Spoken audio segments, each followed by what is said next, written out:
Hello, and welcome to another episode of the Good Boxing Podcast with your host, Josh Sias. Today, I have the honor of having a Mr. Chris Jenkins Jr., all the way over from the UK, joining me today. Feel free to say hi, Chris. How's it going? Not too bad. How are you doing over there, my man? I'm doing pretty well. I'm based out of New York, and I'm very excited to actually have you on the podcast, given the fact that I've been doing some collaborations with a lot of UK podcasts, and it's also really nice to kind of delve into the UK boxing scene and just have a UK fighter, a champion who is, if you're not familiar with Chris Jenkins, he is the current Commonwealth and British champion, and he comes all the way from the UK. I believe you're Welsh, correct? Yeah, I am. Yeah, little old Wales, little small part of the UK, but That's yeah, awesome. it's all good. That's awesome. Yeah, and if you're not familiar with Chris Jenkins, he is 22-3 with 3 draws. And honestly, I was doing a lot of research before this interview, and a lot of those draws, they were so close, they were so tough. And I really think I know a lot of people say that, hey, I was robbed and I was this and I was that, but these fights are really hotly contested. And I honestly think you got the short end of the stick on a lot of those draws, a lot of bad luck, in my opinion. But welcome to the pod, and I'm happy to have you over here. So just to kind of touch on a lot of different topics, it's good to actually have a high level fighter over from the UK kind of touch on this topic because the boxing world has been buzzing since the pound for pound number one King Canelo was in action, and you had a fellow person from the UK fighting on that card. I was actually at the card, and it was electric. There were 73,000 people in that stadium in Texas. And unfortunately, I was rooting for Billy Joe. I made a prediction. I made a prediction that Billy Joe would upset the pound for pound number one. And I feel like he gave a great account of himself. But then, as you know, that horrific injury happened. And I just kind of wanted to delve into the psyche of you being a fighter at a high level. I'm sure you've been in enemy territory before where people are rooting against you, people are rooting for you. And I just kind of wanted to see how you feel about the whole fight and what were your thoughts on the whole thing? When the fight was announced, I honestly thought that Billy Joe had the ability to possibly cause an upset. A southpaw, very good technical boxer, Mhm. moves well, but you know, Canelo's just the king. Yeah. He didn't look one time in the full when for the amount of time it lasted, he didn't look phased at one moment of any part of the round. Even when he got caught by very good shots from Billy Joe, he kind of shrugged them off and just walked them through. And he's just an animal. Yeah, I agree. 100%. You got fighters now who you got world title holders, but then there's a little gap between the world level and the elite level. And there's Mhm. only so much fighters through history and to this day that is up in the elite level, and Canelo's up there and he's flying. I just think his punch selection and the power he generates in every shot is, I'm not being funny, the injury that's been sustained through that right uppercut. What Honest to an God, it what must an be. uppercut, right? But I'm sorry. What an uppercut, right? Oh, that was perfect. Honestly, the timing, everything was just I just think that Billy Joe was being a bit of a nutter, really, the build up to the fight, not showing so much respect to Canelo. And I think that worked against him because I think Canelo was even more fired up. And you could just see that, I got massive respect for anyone who goes in the ring, but for Canelo's just out of this world, man. I totally agree. So, it was a perfect shot, perfect uppercut, and like he kind of caught Billy Joe bending into the shot, and that made the timing even better, right? Like he tried Yeah. moving over to the right, give that nice little pivot to get away from Canelo's right hand, but he ran right into that uppercut. The injury, I was ringside, and truthfully, I didn't get to see what happened. Yeah, I ended up watching it on the replay. So originally, when I looked at it, I'm like, what the hell happened? Because they just stopped the fight. I couldn't see any of the jumbotrons or anything like that. And initially, I'm like, ah, man, don't tell me this guy just talked all that trash and then just quit on the stool. Like, I know Billy Joe's a fighter, and he said he was going to get out there and basically had to be carried out the ring. yeah, Um, then upon rewatching it, I felt as if it was Tibbs that ended up stopping the fight. And then I ended up looking at a couple of interviews with Ben Davison, who was also in the corner. And he said that when Billy Joe was shaking his head no, that it was him like saying, don't stop the fight. Like, I want to go out there. But you're the fighter, and I'll defer to you. Do you feel like Billy Joe quit? no, I don't. I honestly don't think. This sport is such a brutal sport. Mhm. We're going in there. We know what we're doing. We're going in there to fight, and there's a possibility of not coming out of that ring or having a life-changing injury. Mhm. So it's really good that the cornermen noticed their fighter. They've known him for years, so they could see the distress in him. Obviously, when the punch went in at the time, I just thought, "Whoa, what a shot!" But showing the replay when he's bending into it, the Ooh, momentum of him yeah, down, it's like double power, isn't it? So I think exactly. it's called from his cornerman. Yes, Billy Joe was talking a bit of trash, but Billy Joe's a character in the game, and I think we need a lot more fighters in there Mhm. with that kind of not arrogance, but just lighten it up a little bit. Yeah, I agree. And like one thing that kind of frustrated me a little bit when people were critiquing Billy Joe, I don't know what they expected from him to say. Like, do they want him to be like, "Oh, Canelo's gonna kill me. He's gonna beat me"? Like, no, you have to have that bravado. You have to have that edge. Like, hey, look, I'm going in there. I'm undefeated. I fought the best people that I feel I have in my life. I fought good people in the gym. I've sparred with really good people. I have a good coach. I have a good team, and I feel like I can win. I know he was being kind of annoying with the whole ring thing, but it's mind games, it's part of the game. Look how much more interested everyone was in the fight after all the talk.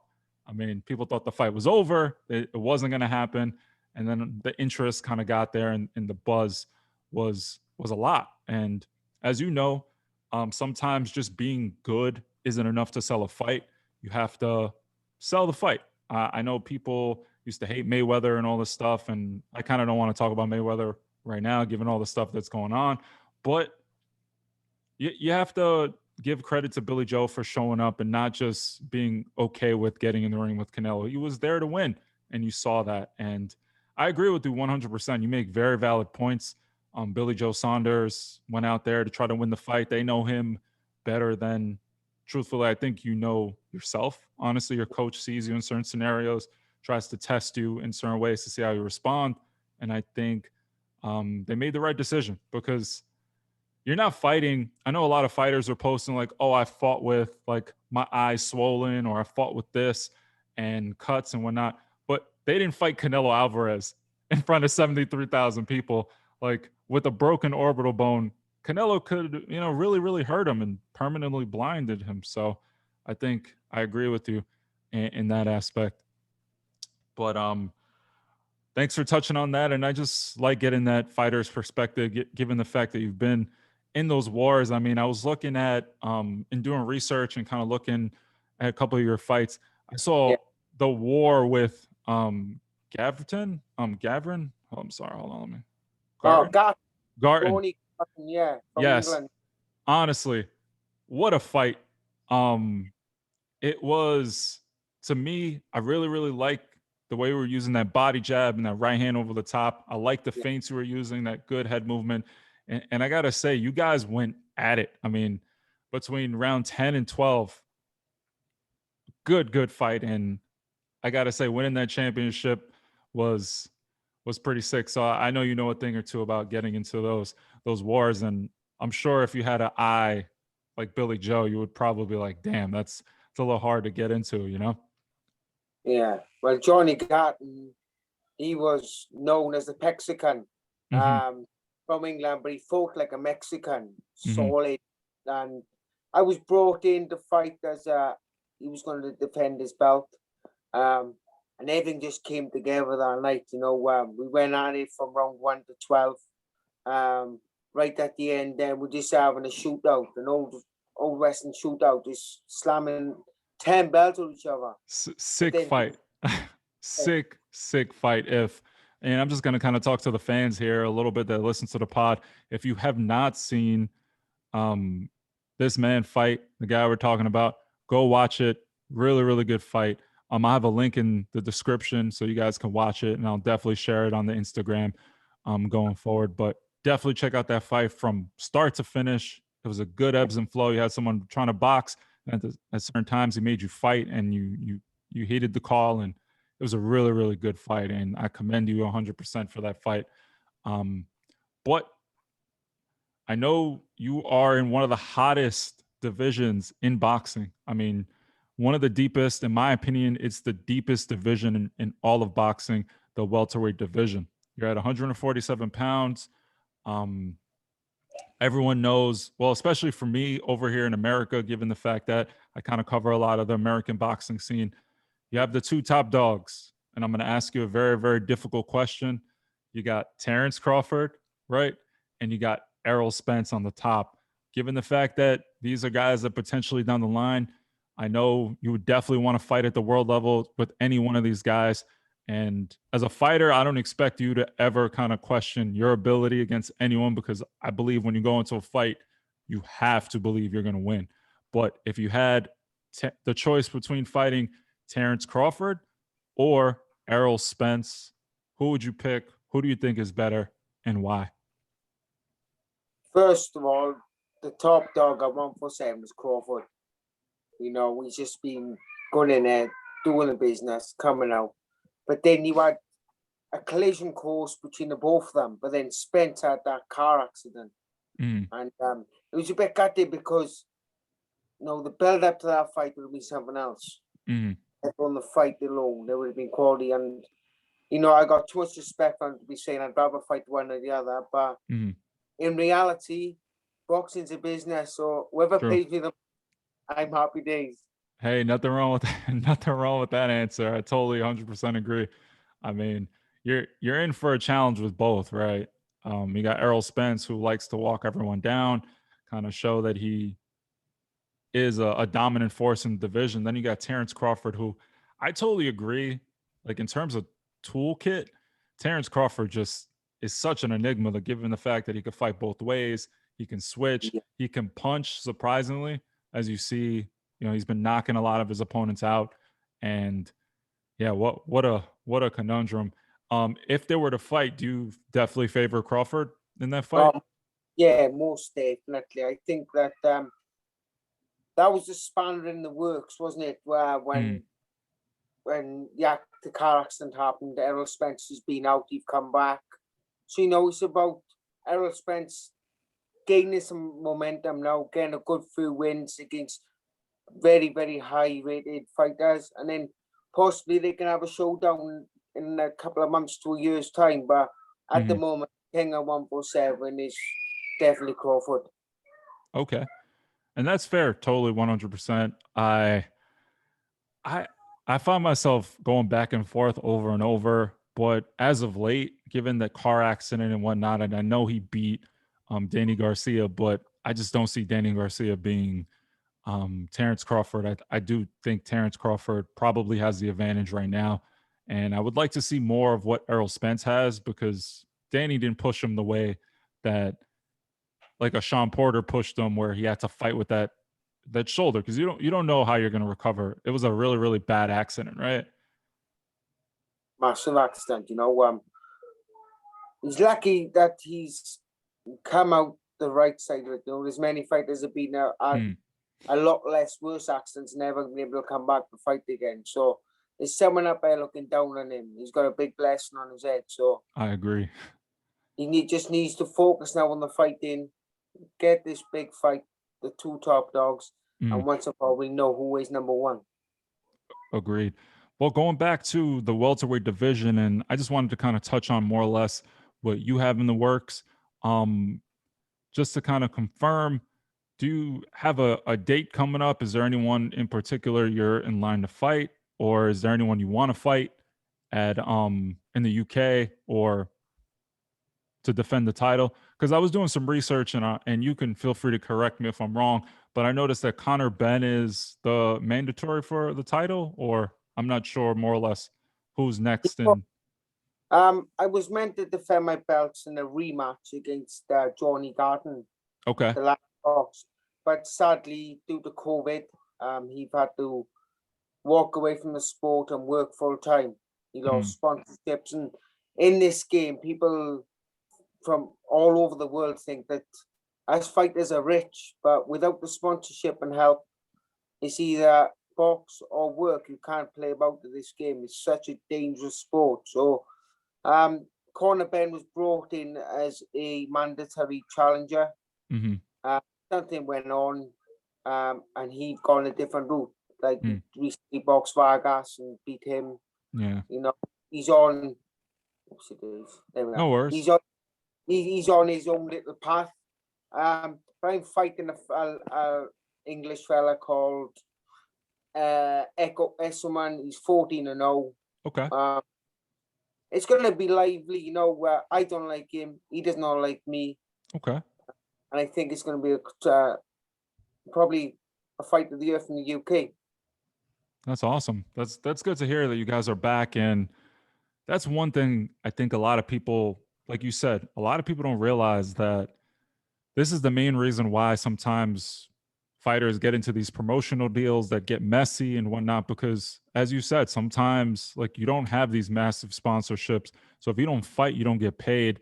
And it's not like you can wait 6, 7 months, just no money at all just to fight. So a lot of guys end up having to have regular full-time jobs. I mean, for instance, Joe Smith over here in the US. He's a light heavyweight, and you see he works at a factory full time. And sometimes when it's time for him to train, he needs to take off from work in order to kind of supplement his income.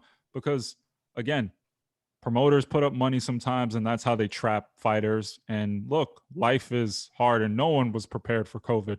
I mean, I'm a trainer myself. I mean, I don't train at the world level, but my income was hit when I couldn't train any longer. And luckily, I was fortunate enough to kind of like prepare for a rainy day, but I also understand like no one's prepared for a year and a half of nothing. I mean, if you're prepared for that much, then you're extremely blessed, but you have to keep things in perspective. And I'm glad you're still able to box, and I'm glad to hear that you're able to get a fight and Yeah.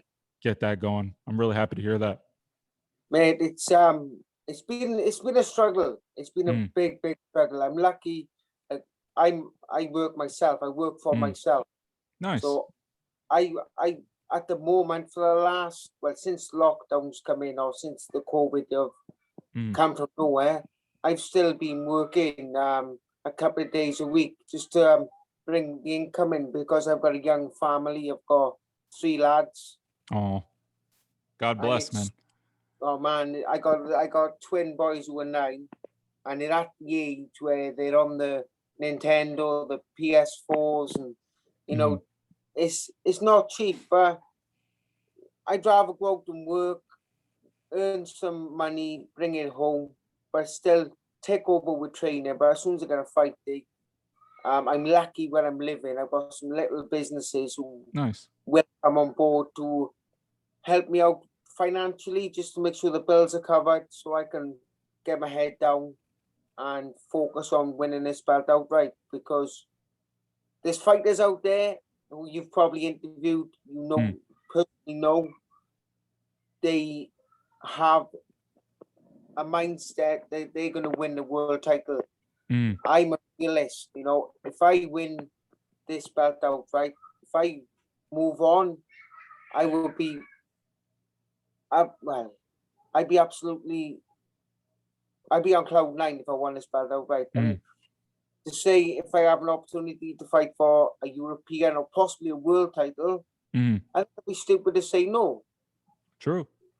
But Because I would go for it. But it's not the end of everything, is it? yeah, I mean, all you can do is beat the guy in front of you, right? And little by little, keep your expectations reasonable and keep working hard towards your goal. And you never know where you're going to fall because, all it takes is one fight to change your life, right? I mean, you get to this level, you've gotten this far, and you've had a pretty accomplished career. You have a bunch of fights, and it's commendable considering you have a family, 3 kids. COVID just happened, and you got to count your blessings, right? I mean, at this point, with all that's going on, to continue the career and have your family okay, no one really affected via COVID, it's certainly a blessing. Not to get off this topic, but I did want to kind of continue and move towards the topic I had mentioned you before. What do you think about the mega heavyweight fight between Tyson Fury and Anthony Joshua? Which way are you leaning? It's a big, big event in the world, but specifically the UK. Everyone's probably talking about it. It should be at Wembley Stadium in front of all those people, but given everything that's going on, you're hearing it's in Saudi Arabia. What do you think? Which way are you leaning? I just hope it's on August the 14th because that's when my birthday is. Ah, So okay. So But that's a good birthday you know, gift. I think it's phenomenal. UK have got two of the best heavyweights in the world. Don't get me wrong, you've got the Wilder, you've Mhm. got 2 other lads, but this is the main event. You got Anthony Joshua, who's people may think carries more power than Tyson, but Tyson Fury moves like a lightweight. He His does. His movement quick, and he's come from the darkest of places through what he went through and to where he is now. So I'm picking Fury to win. I just think he's all wrong for Anthony Joshua, but 100%. I but there agree. will be very times in there, if he has a last of concentration, Joshua might catch him. So Mhm. it's a very, very interesting fight. And like you said, it would be nice to be in the UK, but I think I seen it was in talks with Saudi Arabia. Yeah, Saudi Arabia is the leading candidate, but I was actually covering this. I know this sounds like kind of a fringe theory, but the fact that they won't give us a date, I really think that Wilder fight's going to happen again before the other fight because Fury's in shape right now. He's training, and I don't see Fury in the gym this early for a fight in August. Like, I mean, his fights in August, he's really really early for a fight with Anthony Joshua. So I know they're having that contract dispute and they're in mediation right now, trying to arbitration rather. So hopefully we could just get the Fury Joshua and they could stop playing the it's supposed to be this day or that day kind of game. But we'll take it regardless, and it's kind of good to hear. Well, Chris, I gotta say thank you so much for giving me the time to speak with you. It's been great. I hope all is well. Right now, here in America, the pandemic, I wouldn't say is under complete control, but with the vaccines and whatnot, they're kind of getting lax. So I'm hoping things open up worldwide and boxing can get back to normal because we need to see more guys like you fighting in the ring. We got to see boxing come back to bring some normalcy. Because I'm not going to lie to you, when I was over there in Texas, there was not a mask in sight of Yeah, 73,000 people. I only went because I was vaccinated. I'm like, I don't want to go if I wasn't. But to yeah, be around the fans, to see that like pandemonium, boxing is just completely different. I was jealous of like Joseph Parker when he fought Junior Fa, and you saw the fans, no mask, no anything. We need to get that back. And is that one of the things you're looking forward to most when you go back, like the electricity of the stadium, that adrenaline boost when you get in that ring? I just can't wait for the crowds. Even the small hall shows. The up and coming fighters. When Mm, you go to some of them shows, it may be only in a leisure center or some theater, but the atmosphere in them shows is second to none. mm, And I just can't wait to get back out there and looking in the crowd near them chanting my name, as well as booing my name, mm. and just seeing everyone back enjoying life with a smile on their face without the worry. And like you said, the roll out the vaccine now in the UK's been Mm. good. I've had my vaccine. My Awesome. wife had it now next week. So, we can all just abide by the ruling system that we've been given and Mm. basically protect yourself or look out for others, really. True. That's really good to hear, because often we hear about, oh, hey, it's me, me, me, me. But Mm. again, we're all in this together. It's been a worldwide pandemic, and the boxing world needs to get back to normal. I agree 100%. Mate, I do. I just want fights to be on TV every weekend, like it Agreed. was. Ball is kicked off, and I know multiple shows every night or every week. We just need it back, you know. Yeah, it brings a lot to everyone. I mean, keeps kids out of trouble. It's a great form of stress relief. And then for Mm. fighters, it's the way they make their living. So we have to get these back, and we got to get back to normal. I know we lost a lot of people, and I'm very, very privy to that. And it's been, I'm not trying to be insensitive by any means, but it's certainly nice to kind of see that we're inching towards normalcy. Will it ever be the same? Probably not. But I agree with you. I'm ready to see Wembley packed, bunch of people, get these fights going back. And it was really, really nice speaking with you, buddy. I appreciate your time. No, I want to say thank you to you as well. You know, it's well, like I said before you press record, Mm, you're all over in America, and it's like, hey, man, it's yeah, cool, but I honestly, I'm so grateful for this, and thank you. you know, we'll keep in touch most definitely. Absolutely. Is there any sort of social you want to kind of announce to go follow you? I'll put it in the description as well. But definitely go Yeah. follow Chris Jenkins Jr. What's your Instagram tag? Do you know what? I don't know. Okay. Don't worry, Uh, I'll put it in. yeah, yeah, No that's the problem. best. I'm not really clued up on this social media and things, you know, Hey but man. Thanks I'm for your learning. time though. I appreciate it. No worries, my man. And you take care and look after yourself out there. All right, be well. You too, man. Good luck with the God family bless. too. God Be bless, well. man. You too.